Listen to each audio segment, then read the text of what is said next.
Ini adalah dummy dari unit iPhone Ultra, dan pada video kali ini kita akan bahas lebih dekat lagi ya, ngeliatin tampilan secara realnya iPhone Ultra, spesifikasi juga yang udah banyak bocor, sampai harga yang jujur bikin mikir dua kali ya buat belinya. So buat teman-teman yang penasaran sama bentuknya iPhone Ultra seperti apa, tonton sampai habis, yuk kita bahas.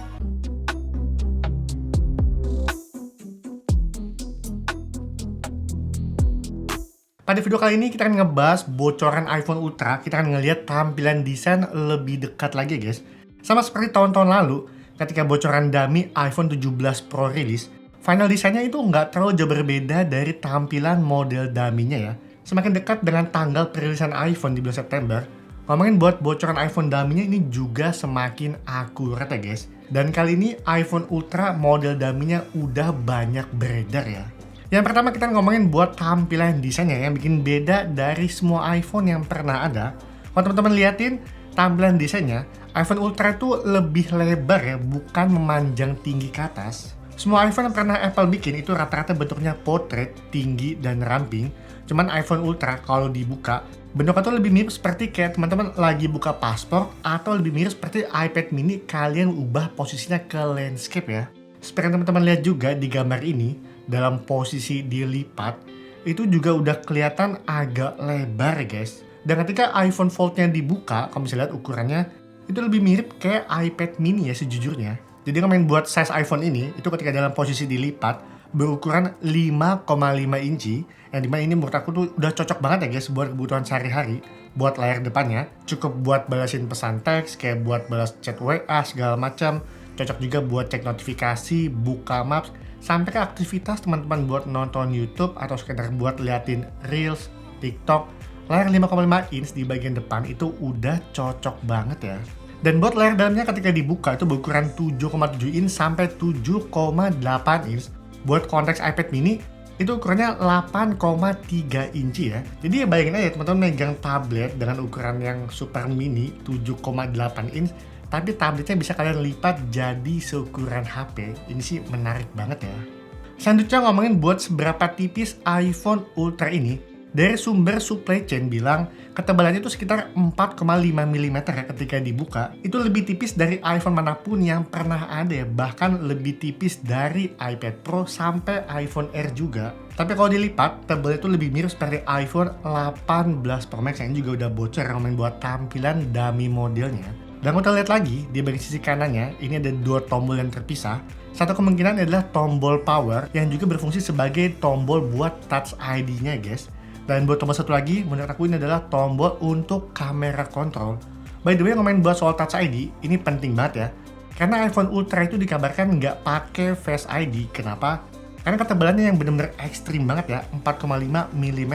Jadi nggak memungkinkan buat Apple naruh sensor Face ID. Sedangkan pada bagian kirinya yang juga jelas banget ada tombol volume up dan volume buttonnya.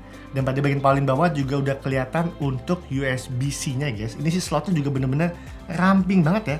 Cuman sini yang menariknya menurut aku tuh ada di bagian untuk belakang body iPhone Ultra ini. Menggunakan dual kamera dengan housing yang berbentuk seperti kayak pil gitu, manjang ke samping. Dan menurut aku ini bener-bener super minimalis banget ya. Nggak ada triple kamera, nggak ada periscope seperti iPhone 18 Pro. Jadi kemungkinan besar fitur-fitur kameranya ini tuh nggak ada fitur untuk telefoto ya guys. Paling cuma mendukung fitur kamera ultra wide dan fitur wide kamera aja. Jadi menurut aku ini salah satu fitur trade-off terbesar di iPhone Ultra ya.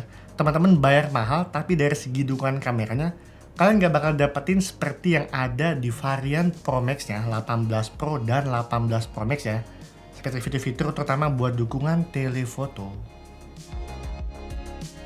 Selanjutnya kita bakal ngebahas buat spesifikasi lengkap yang udah banyak beredar ya, spek bocoran iPhone Ultra. Yang pertama dari layar dulu, ini juga udah pasti bakal menggunakan LTPO OLED dengan 120 Hz ProMotion ya. Itu udah konsisten banget ya yang ada di semua iPhone. Apalagi ngomongin buat iPhone 17 yang udah 120 Hz, pasti iPhone lipatnya juga sama ya guys, 120 Hz ProMotion. Dan masih ngomongin buat layar, ini adalah salah satu pencapaian besar Apple. Diklaim dari beberapa sumber, ngomongin buat layar lipatannya itu bakalan crease free atau bebas bercak lipatan. Salah satu leaker dari Insan Digital ini menginfokan hasil tes yang menunjukkan bahwa visualisasi layar lipat Apple itu udah case free ya guys, buat pemakaian jangka panjang. Dan kalau memang ini bener ya statementnya, itu berarti lompatan besar banget ya dari semua foldable yang udah pernah ada. Cuma kalau teman-teman lihat juga Oppo kemarin, itu juga udah berhasil ngembangin satu teknologi baru yang dimana ini ngurangin bekas layar lipatannya. Nextnya ada di bagian dukungan chipsetnya. Ngomongin buat chipset ini belum 100% karena di sini ada dua versi yang beredar. Yang pertama menggunakan A19 Pro dan yang kedua menggunakan A20, bukan yang versi Pro ya. Jadi ngomongin buat chipset kita tinggal tunggu aja sampai announcement resminya. Dan ngomongin buat storage-nya dimulai dari kapasitas storage 256GB, lanjut ke 512 dan sampai 1TB ya. Dengan dukungan RAM 12GB. Ini sih udah cocok banget ya buat ngejalanin semua fitur-fitur Apple Legend yang baru ya, Siri AI. Lalu bagaimana dengan baterainya? Dikabarkan baterai itu bakalan ada di atas 5000 mAh. Belum tahu persis berapa kapasitasnya. Cuma ngomongin buat dukungan fast chargingnya, itu akan nyentuh sampai 45 watt ya guys. Buat ukuran foldable 7,8 inch, baterai yang besar itu udah wajib banget ya, karena pada saat layar dibuka, pasti bakal makan konsumsi baterai yang lebih gede lagi ya. Jadi tinggal ditunggu aja ya, apakah baterainya irit atau malah Apple gagal ya di baterai. Selanjutnya ada di bagian kamera. Kalau buat kamera, dual kamera di bagian belakang katanya sih udah beresolusi 48 megapiksel. Cuma balik lagi nggak ada fitur untuk telefoto ya guys. Sedangkan kalau buat kamera depannya, bocoran itu ada dua versi juga. Ada yang bilang 18 megapiksel, ada juga yang bilang di-upgrade menjadi 24 megapiksel. Ini juga masih belum tahu mana yang benar. Cuman buat sistem penerapannya ini bakalan under display ya guys. Ada di bagian dalam layar iPhone Ultra-nya. Dan ngomongin buat material bodinya dikabarkan Apple menggunakan frame titanium yang lebih kuat lagi ya. Next ngomongin buat bocoran harga. Nah, teman-teman juga pasti udah banyak baca ya. Ngomongin buat harga itu range-nya sekitar 2.100 sampai 2.500 US dollar. Kalau dirupiahin itu sekitar 34 juta sampai 40 juta ya. Dan ingat, ini ngomongin buat harga kurs dolar. Kalau dolar naik, harga juga bisa makin mahal lagi ya. Dan harga di atas itu belum include dengan pajak yang nantinya akan ada di Indonesia. Jadi ngomongin buat harga iPhone lipat ini itu bener-bener mahal banget ya. Nah pertanyaannya, apa sih yang teman-teman dapetin dengan harga segitu ketimbang beli iPhone 18 Pro Max-nya? Jawabannya cuma satu aja ya. Layar dengan 7,8 inch yang bisa dilipat jadi 5,5 inch. Jadi lebih ke experience kita pakai device-nya guys. Nah cuman jangan senang dulu karena di sini masih ada beberapa hal itu yang masih belum kejawab juga ya terkait buat iPhone Ultra ini. Yang pertama, ngomongin buat hang problem ya, karena kita banyak tahu ya. Ngomongin buat smartphone lipat, itu rata-rata masalah tuh ada di bagian hingnya ya guys. Nah kita nggak tahu ya seberapa bagus Apple untuk nanganin isu masalah ini.